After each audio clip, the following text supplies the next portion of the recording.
আসসালামু আলাইকুম, সবাইকে স্বাগতম। প্রিয় শিক্ষার্থী বন্ধুরা, আজকে আমি এই যে বুলিয়ান অ্যালজেব্রার যখন লজিক ফাংশন সরলীকরণ করি তখন এই ধরনের যদি অঙ্ক থাকে, এখানে বলা আছে এ বি প্লাস সি, আবার ব্র্যাকেট দিয়ে আবার এখানে এ বি প্লাস ডি, তাই না? তো সমাধান করব কিভাবে? তো এইখানে কিন্তু কমন নেওয়ার সুযোগ নাই। আমরা একটা কাজ করতে পারি, গুণ করে ফেলতে পারি। এইটা আর এইটা গুণ করতে পারি, যেহেতু এইটা এবং এইটা মাঝখানে কিন্তু গুণ ইনটু, তাই এটা প্রথম রাশি দিয়ে এই দুটো গুণ করব, তারপর প্লাস দিয়ে আবার এই দ্বিতীয় রাশি দিয়ে এই দুটো গুণ করব। গুণ তো আমরা জানি, বীজগণিতের অনুযায়ী গুণ করব। এ বি গুণ হবে A B into A B, তারপরে প্লাস এ বির সাথে আবার ডি গুণ হবে, তাহলে হবে A B D, plus C এর সাথে এ বি গুণ করে এ বি সি হবে, প্লাস সি এর সাথে ডি গুণ করে সি ডি হবে। আমি কি আরেকবার বলছি, লক্ষ্য করি।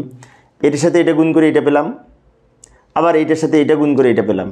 গুণ তো আমরা পারি, তাহলে এইটার সাথে এই দুটো গুণ করে আমরা এইটা পেলাম। এবার এই দ্বিতীয় রাশি দ্বারাও এই দুটো গুণ করব। সি এর সাথে এ বি গুণ করে এ বি সি পেয়েছি, সি এর সাথে ডি গুণ করে সি ডি পেয়েছি।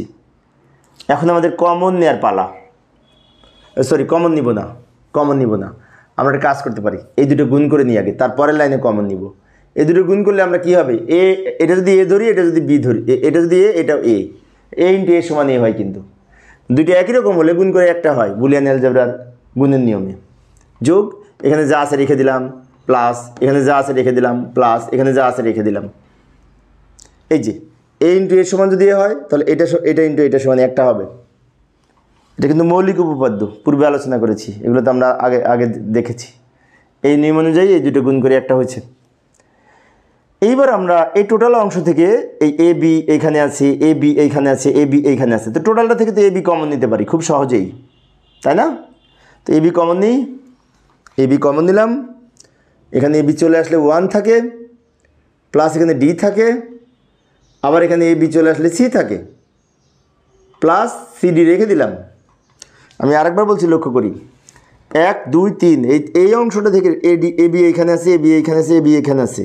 এ বি কমন নিলে এখানে থেকে 1, এখান থেকে ডি, এখান থেকে সি। এখন 1 প্লাস ডি প্লাস সি সমান কিন্তু 1।